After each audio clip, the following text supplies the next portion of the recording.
Hi friends, இன்றைக்கி 30 பேருக்கு veg biryani. அதுக்கான தேவையான பொருட்கள்லாம் பார்க்கலாமா?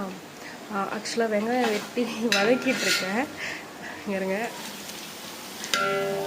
இப்போ தக்காளி போகிற ஸ்டேஜில் வந்துருச்சு. அதுக்கான தேவையான பொருள் வந்து வெங்காயம், அதில் போட்டிருக்க அந்த லவங்கம், கிராம்பு, ஏலக்காய் இதெல்லாம் போட்டு வதக்கிட்டுருக்கேன். அடுத்தது நெக்ஸ்ட்டு வந்து தக்காளி போடணும். காய்கறிகள் அதில் வந்து உருளைக்கிழங்கு, பீன்ஸு, பட்டாணி, மீன் மக்கர் அது ஊற வச்சுருக்கேன். அதை உங்களுக்கு காமிக்கிறேன். தயிர், புதினா கொத்தமல்லி, தனி மிளகாத்தூள், இஞ்சி பூண்டு பேஸ்ட். இது நான் வீட்டிலையே நானே தயார் பண்ண பிரியாணி மசாலா. இதுக்கு இவ்வளோதான் தேவையான பொருட்கள். எப்படி செய்யலான்னு பார்க்கலாம். வெங்காயம் நல்லா ப்ரௌன் கலராக ஆயிடுச்சு. இப்போது தக்காளி போடலாம். தக்காளி போட்டாச்சு. இது நல்லா வதங்கணும். புதினா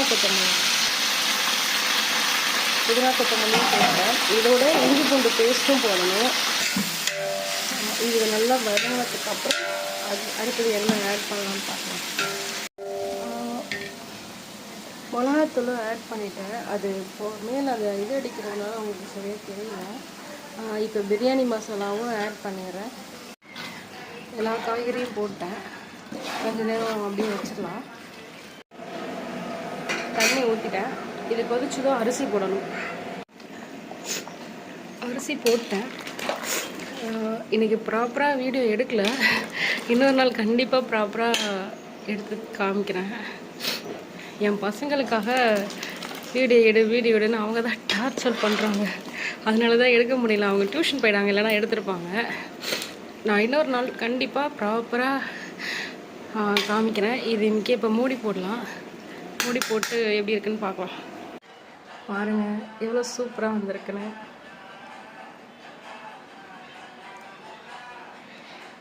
இப்போ பேக் பண்ணிடலாமா?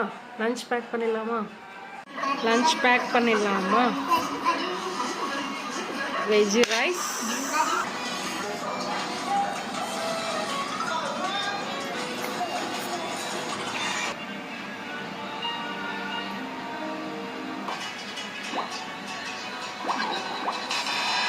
ஆனியன் ரைத்தா